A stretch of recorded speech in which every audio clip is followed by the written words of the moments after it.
구가야 아키라라는 뇌과학자가 있습니다. 그는 예일대학교 의과대학에서 첨단 뇌과학을 연구했습니다. 그는 최고의 휴식이라는 책을 통해서 사람이 어떻게 그 뇌와 마음의 휴식을 취할 수 있는지 그 휴식의 방법에 대해서 이야기를 합니다. 보통 사람들은 1년에 한 번 정도 휴가를 가서 휴식을 합니다. 여러분들 어떻게 작년에 휴가 좀 갔다 오셨나요? 예. 그런데 여러분들 이 휴가를 가면 보통 우리 한국 사람들은 이 휴가 때 못 갔던 여행을 가거나 아니면 바닷가에 가서 잘 쉬고 잘 놀고 잘 먹고 돌아오면은 그것이 휴가다라고 그렇게 생각합니다.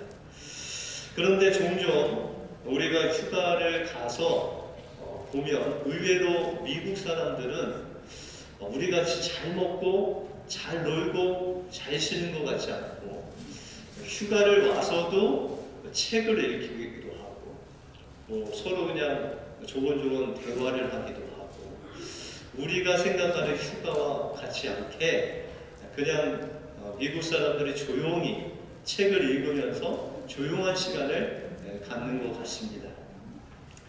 그런데 이 구가야 아키라라는 사람이 우리의 그 뇌를 이제 연구를 하는데 여러분들 혹시 좀 피곤해서 오늘 일찍 가셔서 8시부터 다음날 8시까지 한 12시간을 푹 쉬시면은 여러분들 피로가 싹 풀리시죠? 네, 많이 자면. 그런데 휴가를 갔다 와도 뭐 12시간을 자도 이 피로가 안 풀릴 때가 있습니다. 그렇죠? 그런데 이 저자가 이야기하기로는 우리의 뇌는 그냥 육신적으로 쉰다고 해서 뇌가 쉬는 것이 아니라 우리가 이 몸이 잘 때도 이 뇌가 계속 공회전을 한다고 합니다. 다시 말해서 이 뇌가 쉬는 것이 아니라 이 육신이 쉴 때 뇌는 계속해서 움직이고 일을 한다는 것입니다.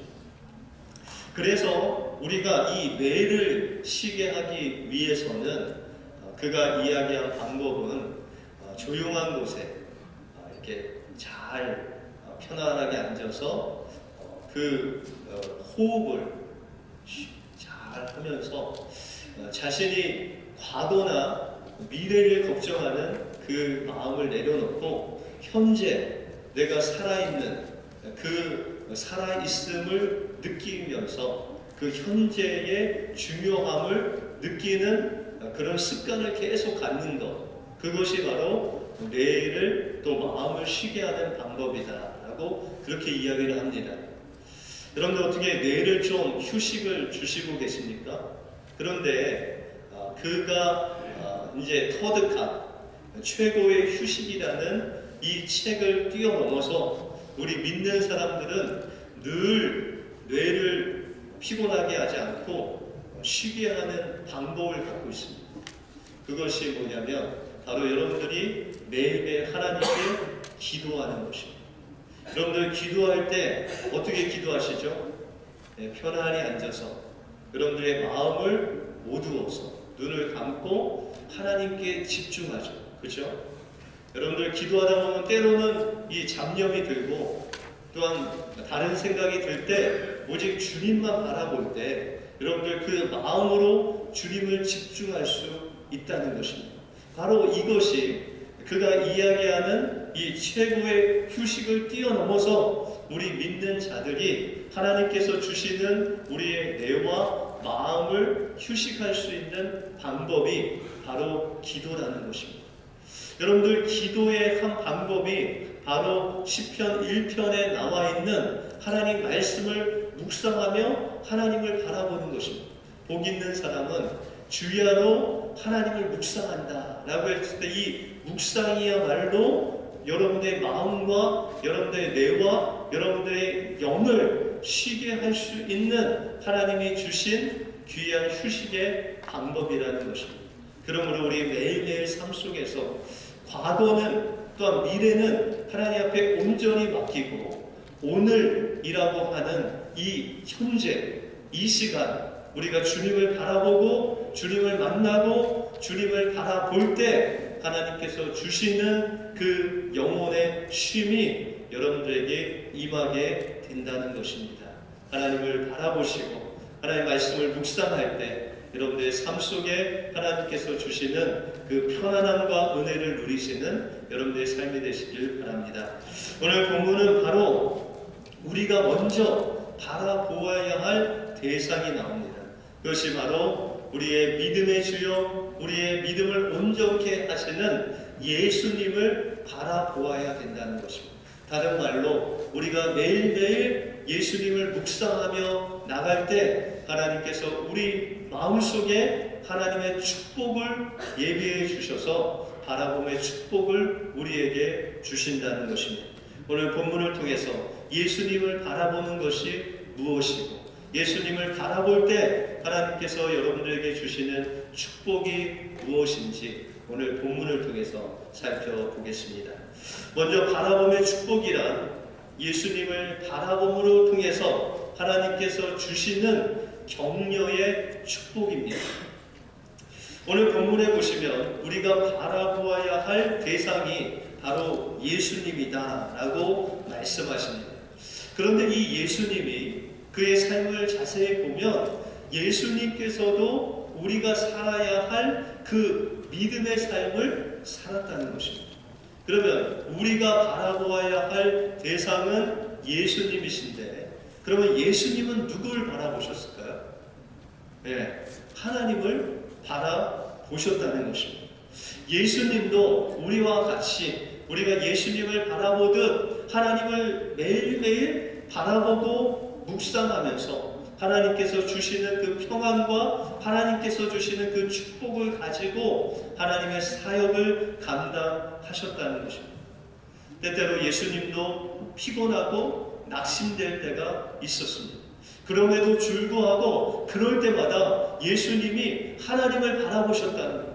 하나님을 바라보실 때마다 하나님께서 이 예수님을 격려하시고 위로하시고 그 믿음의 길을 갈 수 있는 그 격려의 복으로 예수님과 함께 하셨다는 것입니다. 이 예수님이 믿음의 길을 가실 때 하나님께서 주신 세 가지 격려의 축복이 나옵니다. 여러분들 그 첫째가 바로 하나님을 통해서 격려의 축복을 예수님이 받으셨다는 것입니다. 우리가 마태복음 17장에 보시면 예수님께서 이제 본격적으로 하나님의 사역을 하기 위해서 제자들과 함께 산으로 올라가십니다. 근데 그 산에서 이 제자들이 믿을 수 없는 일이 일어났는데 예수님의 옷이 아주 하얗게 바뀌고 예수님의 그 얼굴에 광채가 나는 것입니다. 그리고 하늘에서 모세와 엘리야가 내려와서 장차 예수님이 예루살렘에 가셔서 고난받으실 것과 또한 십자가에서 죽으실 것, 별세하실 것에 대해서 그 모세와 엘리야와 대화하는 것을 이 제자들이 보게 됩니다. 다시 말해서 예수님께서 이제 본격적으로 주님께서 원하시는 그 십자가의 길을 가시기 위해서 하나님께서 이 예수님을 아주 그 모습을 밝게 변화시켜 주시고 모세와 엘리야를 통해서 예수님이 어떤 사역을 하실지를 컨펌하시는 그런 놀라운 기적을 베풀어 주십니다. 그러면서 하나님께서 친히 하늘 문을 여시고 예수님께 말씀하시기를 이는 내 사랑하는 아들이요 내 기뻐하는 자니 너희는 저희 말을 들으라 라고 말씀하십니다. 여러분들 예수님도 육신을 입고 이 땅에 인간으로 하나님의 사역을 감당하셨습니다. 때로는 사람들이 거역하고 때로는 배신하고 때로는 낙심케 하는 그런 일들이 비일비재했었다는 것입니다. 그럼에도 불구하고 이제 십자가를 앞에 두고 하나님의 사역을 하기 전에 하나님께서 그 하늘 문을 열고 예수님을 격려하시는데 이는 내 사랑하는 아들이요 이는 내 기뻐하는 아들이니 너희는 이 예수의 말을 들을지어다 라고 하나님께서 친히 하늘 문을 열고 예수님을 격려하시는 그 위로의 목소리를 예수님이 들었다는 것입니다. 그것을 듣고 이제 그 십자가의 길을 가는데 힘과 능력이 되어서 그 하나님을 바라보고 또 하나님이 주신 그 말씀을 붙잡고 그 믿음의 사명을 감당하는 예수님의 모습을 볼 수 있다는 것입니다. 여러분들 때때로 하나님 여러분들에게 맡겨주신 직분, 여러분들이 하는 그 봉사, 여러분들 수고를 할 때 때때로 우리가 낙심될 때가 있습니다. 때때로는 사람들의 말로 인해서 상처를 받을 때가 있습니다. 그럼에도 불구하고 우리가 하나님을 바라볼 때 하나님께서 여러분을 향하여 말씀하시기를 이는 내 사랑하는 아들이요 내 기뻐하는 자다 라고 여러분들을 격려하시는 분이 있는데 그분이 바로 하나님이시라는 것입니다. 그러므로 여러분들 하나님을 바라보시기 바랍니다. 예수님을 바라보시길 바랍니다. 그럴 때 예수님께서 여러분들에게 말씀하시기를 이는 내 사랑하는 자요 기뻐하는 자다 라고 여러분들을 격려해 주실 것입니다. 그 격려의 힘으로 주님의 그 십자가를 감당하시는 여러분들의 삶이 되시기 바랍니다. 두 번째로 하나님께서는 사람을 통해서 예수님을 격려하시는 모습을 볼 수 있습니다. 이제 예수님께서 얼마 있지 않으면 유월절이 옵니다. 여러분들 유월절이라는 것은 예수님께서 십자가에 못 박혀 죽으실 때를 가리키는 것입니다. 근데 유월절이 가까이 왔을 때 예수님이 사랑하시는 이 마리아와 나사로 집에 방문하십니다. 그런데 이제 예수님께서 그들의 집에 방문했을 때 마리아라는 여인이 자신이 가지고 있는 향후 옥합을 깨뜨려서 그 옥합으로 자신의 머리털로 예수님의 발을 씻기는 것입니다. 여러분들 향후 옥합이라는 것은 로마 병정이 1년 동안 모아야 되는 엄청난 큰 액수의 그런 옥합입니다. 그런데 그 향후 옥합이 이 유대인 여인들은 그것을 집창극으로 해서 결혼을 할 때 쓰인다고 합니다. 다시 말해서 이 결혼이라는 그 인생의 가장 중요한 것을 위해서 예비한 그 향후 옥합을 깨뜨려서 예수님이 가시는 그 십자가의 길을 준비하고 예비하고 예수님을 격려하기 위해서 이 마리아가 그 향후 옥합을 깨뜨려 예수님께 드렸다는 것입니다. 바로 이것을 통해서 예수님이 그 마음속에 기쁨과 격려와 위로를 얻게 됩니다. 그러나 이 가룟 유다는 그것을 바라보면서 내가 어찌해서 이 비싼 것을 허비했느냐, 이것을 통해서 가난한 자들을 도와줄 수도 있을 것만 너가 왜 이것을 허비하냐고 그렇게 이야기를 합니다. 그러나 예수님께서는 그 여인을 바라보시면서 말씀하시기를 내가 진실로 너희에게 이르노니 온 천하에 어디서든지 이 복음이 전파되는 곳에 이 여자의 행한 일도 말하여 저를 기념하리라 라고 말씀하고 있습니다.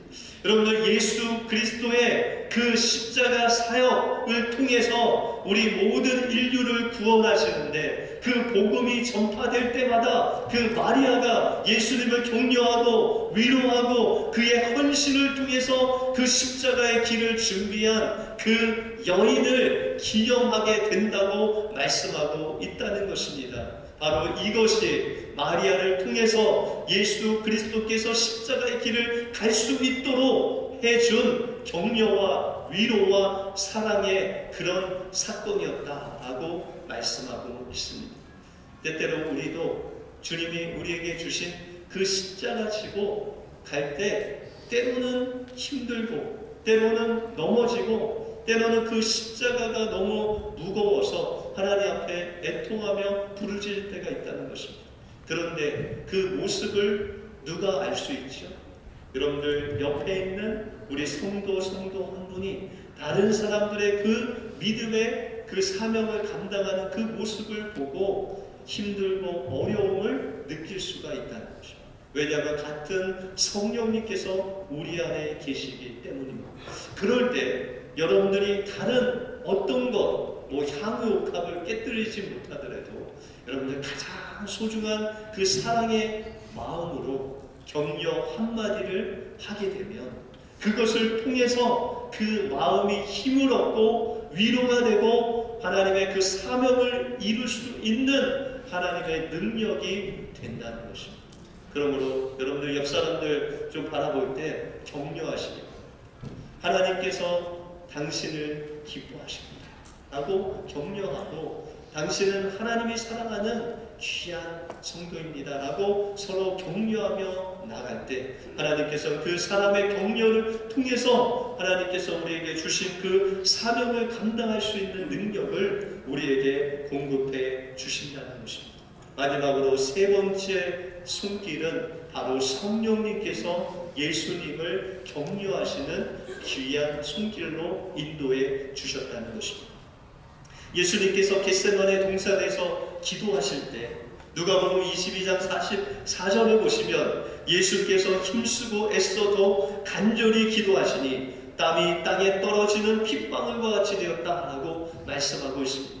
여러분들, 예수님께서 그 십자가를 바라보면서 그 십자가를 이루기 위해서 하나님 앞에 기도하셨다는 거예요.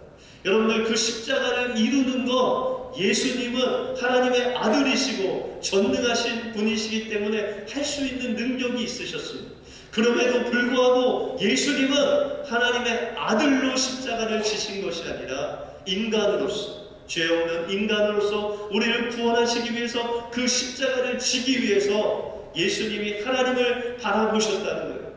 그리고 하나님 앞에 기도하시기를, 하나님 할 수 있거든 이 십자가를 내게서 지나가게 하소서라고 솔직하게 기도하셨습니다. 그러나 기도하면 기도할수록 바로 그 십자가를 지는 것이 하나님의 뜻임을 알고 하나님 앞에 기도하는데, 그 기도할 때 땀방울이 핏방울같이 쏟아지는 그 고통을 느끼셨다는 거예요.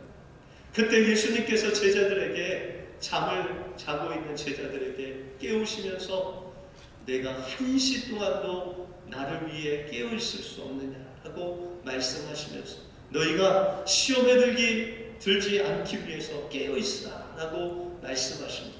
아무도 예수님의 그 기도를 도와주는 제자들이 없었습니다.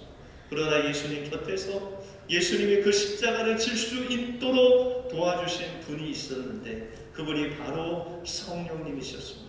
누가복음 22장 43절에 보시면 사자가 하늘로부터 예수께 나타나 힘을 도왔다라고 말씀하고 있습니다. 하나님께서 이 예수님의 그 기도를 돕기 위해서 하늘의 천군 천사를 보내주실 뿐만 아니라 성령을 보내주셔서 예수님께서 부르짖을 때 그 하나님의 뜻을 알게 하시고 그 뜻을 감당할 수 있는 그 믿음의 확신을 주신 분이 있는데, 그분이 바로 성령님이시라는 것입니다.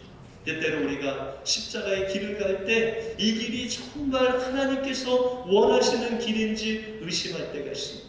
그럴 때 하나님 앞에 기도하면 성령님께서 여러분들 안에서 말할 수 없는 탄식으로 여러분들이 가는 그 길이 십자가의 길임을 확증해 주실 뿐만 아니라 여러분들 위로하시고 격려하셔서 그 십자가의 길을 가는데 능력으로 함께 하시는 분이 바로 성령님이시라는 것입니다. 그러면 우리는 주님을 바라보아야 됩니다. 주님의 그 말씀을 붙잡고 사명을 감당하기 위해서 하나님을 바라볼 때 하나님께서는 친히 여러분들에게 다가오셔서 내 사랑하는 아들이라 격려하시고 사람의 그 입술을 통해서 격려의 말로 위로해 주실 뿐만 아니라 말할 수 없는 탄식으로 여러분들에게 성령께서 여러분들 영과 더불어 기도하심으로 말미암아 여러분들의 사명을 이루게 하실 줄 믿습니다. 하나님을 바라보심으로 하나님께서 주시는 그 격려의 축복을 누리시는 여러분들의 삶이 되시길 바랍니다. 다음으로 바라봄의 축복은 내가 아닌 예수님을 바라볼 때 주시는 사랑의 축복입니다. 우리가 바라봄에 있어서 두 가지 유형이 있습니다. 그것은 나를 바라보는 아담형이 있고, 또한 하나님을 바라보는 아브라함의 형이십니다. 여러분들, 아담형이라는 것은 이 아담이 선악과를 먹고 나서 하나님을 바라보아야 되는데 자신을 바라보게 됩니다. 자신을 바라보게 되니 그가 하나님이 오실 때 자신이 그 나무 뒤에 숨고 또한 그 부끄러움을 무화과 나무 잎으로 가립니다. 그뿐만 아니라 하나님께서 주신 그 하와에 대해서 그를 의심하고 그에게 모든 죄를 다 뒤집어 씌웁니다. 하나님께서 내가 어떻게 이 선악과를 먹었냐라고 했을 때 아담은 이야기하기를 하나님이 주셔서 나와 함께한 저 하와가 줘서 먹었습니다 라고 하와에게 모든 그 죄를 핑계를 댑니다. 바로 내 자신을 바라볼 때 우리는 사람을 의심하고 핑계하고 원망하고 불평할 수밖에 없다는 것입니다. 그러나 아브라함의 형은 하나님을 바라보는 것입니다. 여러분들, 지난주에도 우리가 아브라함에 대해서 나누었지만 이 아브라함은 하나님을 만난 이후에 하나님께서 인도하시는 가나안 땅으로 갔습니다. 그런 자신을 보지 않고 하나님을 바라볼 때 하나님께서 인도하시는 가나안 땅에 도착할 수 있었습니다. 그러나 그는 애국에 내려가서 아내를 빼앗기는 어려움을 당합니다. 여러분들, 만약에 제가 애국으로 내려가서 아내를 빼앗겼으면 바로가 주는 그 짐승들은 다 그냥 바로 앞에 주고 왔을 겁니다. 그런데 아브라함은 좀 뻔뻔하게 바로가 주는 그 짐승과 모든 것을 가지고 가나안 땅에 왔어요. 왜요? 하나님을 바라봤기 때문입니다. 여러분들, 때때로 우리가 우리 자신을 봤을 때는 하나님 앞에 나갈 수가 없는 죄인입니다. 그런데 그럼에도 불구하고 약간 뻔뻔해도 하나님을 바라보면 하나님께서 또한 우리를 치료해 주신다는 거예요. 그래서 이 아브라함이 그렇게 하나님 앞에 실패한 경험이 있음에도 불구하고 또 이스마엘을 통해서 또 실수를 합니다. 그럼에도 불구하고 신기한 건 그가 하나님을 바라보았다는 겁니다. 마지막으로 하나님께서 이 아브라함에게 밤중에 나타나셔서 이삭을 바치라고 합니다. 여러분들, 이 아브라함이 이삭을 바칠 수 있었던 것은 그가 하나님의 말씀을 받고 밤새 하나님을 바라보았기 때문에. 여러분들, 성경에 보시면은 아브라함이 아침 일찍이 일어나서 하나님께서 명령하신 모리아 산을 향하여 이삭과 그 종들을 데리고 3일 길을 갔다고 그랬어요. 여러분들, 아브라함에게 하나님께서 말씀하신 그 모든 말씀을 이삭에게 알려주지 않았어요. 종들에게 말하지 않았어요. 그것은 바로 이 아브라함이 밤새 하나님을 바라보고 밤새 하나님께 기도하고 하나님께서 주신 그 말씀을 묵상하면서 하나님을 생각한 것입니다. 그가 밤새 하나님을 생각하면서 하나님께서 지금까지 자신을 인도한 그 하나님을 바라보았습니다. 생각했습니다. 그를 묵상했습니다. 그랬을 때 하나님께서는 이 이삭을 불에 태워 번제로 받으신 분이 아니라 이 이삭을 드렸을 때 하나님께서는 이 이삭도 살리시는 부활의 하나님이심을 믿는 믿음이 생겼다는 것입니다. 그리고 그는 담대하게 이삭을 모리아산에서 드립니다. 그때 하나님께서 이 아브라함의 하나님을 경외하는 것을 인정하시는 놀라운 믿음의 조상이 되었다는 것입니다. 여러분들, 아브라함의 믿음은 비록 우리가 실패하고 또한 실수하고 때로는 넘어져도 다시금 하나님을 바라보는 것입니다. 하나님을 묵상하는 것입니다. 하나님을 생각하는 것입니다. 그럴 때 하나님께서 이 아브라함을 다시금 일으켜 주셔서 그가 하나님의 사명을 감당할 수 있는 능력을 그에게 주신다는 것입니다. 여러분들은 무슨 형이십니까? 아담 형이십니까? 아니면 아브라함의 형이십니까? 여러분들, 우리는 내 자신을 볼 때 소망이 없습니다. 그러나 우리가 주님을 바라볼 때 하나님께서 우리에게 힘과 능력을 더해 주신다는 것입니다. 우리가 사도행전 7장에 보시면 스데반 집사님이 유대인들에게 하나님의 복음을 전합니다. 그들을 어떻게 하나님께서 인도하여 주셨는지 그 복음을 전할 때 이 유대인들의 마음에 찔림을 얻고 길을 막고 거짓으로 스테반에게 죄를 뒤집어 씌워서 돌로 돌팔매질을 해서 스테반을 죽이고, 그때 스테반은 자신을 보지 않았습니다. 돌에 맞아 죽어가는 자신을 보지 않았습니다. 또한 그 스테반은 돌을 던지는 유대인들을 보지 않았습니다. 그 스테반은 하늘에 계신 그 예수님을 바라보았습니다. 그때 하늘이 열리고 하나님의 보좌 우편에 앉으신 그 예수님께서 일어나셔서 그 스테반에게 하나님의 영적인 그 힘을 공급하시는 그 예수님을 바라볼 때 스테반은 그의 죽어가면서도 하나님의 사명을 감당하는 능력이 공급되어 지었다는 것입니다. 그러면서 그는 고백합니다. 주여, 주 예수여, 내 영혼을 받으옵소서. 자신의 그 영혼을 온전히 맡기고 영원한 생명을 주실 그 주님 앞에 자신을 온전히 드릴 뿐만 아니라 무릎 꿇고 소리질러 가로되 주여, 이 죄를 저들에게 돌리지 마옵소서 하고 잔이라라고 말씀하고 있습니다. 이 스테반 집사님은 예수 그리스도를 바라볼 때 하나님의 사명을 감당할 뿐만 아니라 그를 죽인, 그 돌 던진 그 유대인들의 그 죄악마저도 용서하고 사랑하는 그 사랑을 베풀며 하나님 앞에 갔다는 것입니다. 이것이 바로 바라봄의 축복입니다. 우리가 주님을 바라볼 때 하나님께서 우리에게 사랑의 그 마음을 부어주셔서 내 자신을 하나님 앞에 드릴 뿐만 아니라 이웃을 하나님께 드리는 놀라운 그 축복의 장소로 하나님께서 우리를 인도해 주신다는 것입니다. 그러므로 우리는 주님을 바라보아야 됩니다. 그럴 때 주님께서 여러분을 격려해 주실 뿐만 아니라 하나님의 그 사랑의 마음을 공급해 주셔서 하나님이 주신 주님의 사명을 감당할 수 있도록 여러분들을 인도해 주실 것입니다. 오늘 이 시간 하나님을 바라보심으로 하나님의 격려가 또 하나님의 사랑이 여러분들에게 임하는 놀라운 축복을 누리시는 여러분들의 삶이 되시길 주님의 이름으로 축원드립니다. 기도하겠습니다.